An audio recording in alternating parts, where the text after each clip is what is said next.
We all know the Spurs are a savvy franchise, but are they trying to position themselves for the Cooper Flagg sweepstakes this year?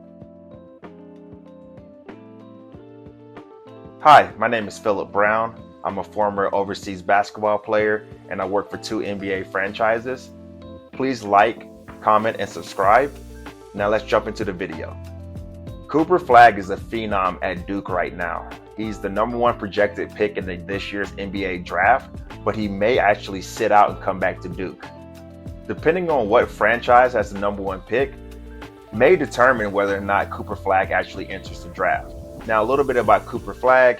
He was a high school kid that actually skipped a year in high school to get to college a year faster and played most of the season at 17 years old.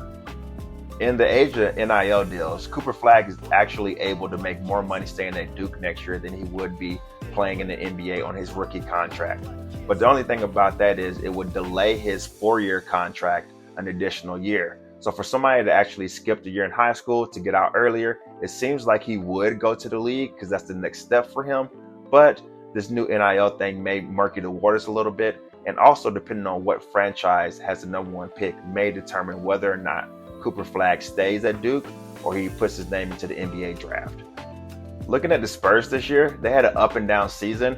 Obviously, Wemby was leading the charge. They had Chris Paul and they also had Castle, who's a nice young player that's coming up right now. But then Wemby went down with a blood clot in his shoulder. Those blood clots have actually ended careers such as Chris Bosh, but there have been people that have recovered from it, such as Brandon Ingram. The Spurs just announced that De'Aaron Fox is going to have season-ending pinky surgery. And from what I hear, this is something that he could have played through, but because the team isn't going anywhere, they're able to let him have that surgery a little bit earlier. He'll get to on the road to recovery and he'll be back in full strength coming up for this next coming season.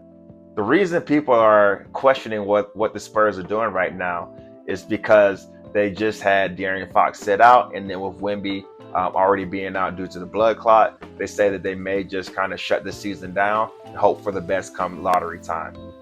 But let's say that it did work and the Spurs did have the #1 pick and they selected Cooper Flagg. Can you imagine that team for the next decade? You have Wemby, you have Castle, you have De'Aaron Fox, and you have Cooper Flagg. Can you imagine that? That's even better than the old school Spurs with Duncan, Ginobili, and Parker. Can you imagine this team going for the next decade together? I can. Make sure you leave a comment and let me know what your thoughts are on this situation. Whether Cooper Flagg's going to the Spurs, whether he's staying the extra season, or whether he'll let another NBA franchise draft him as the #1 overall pick.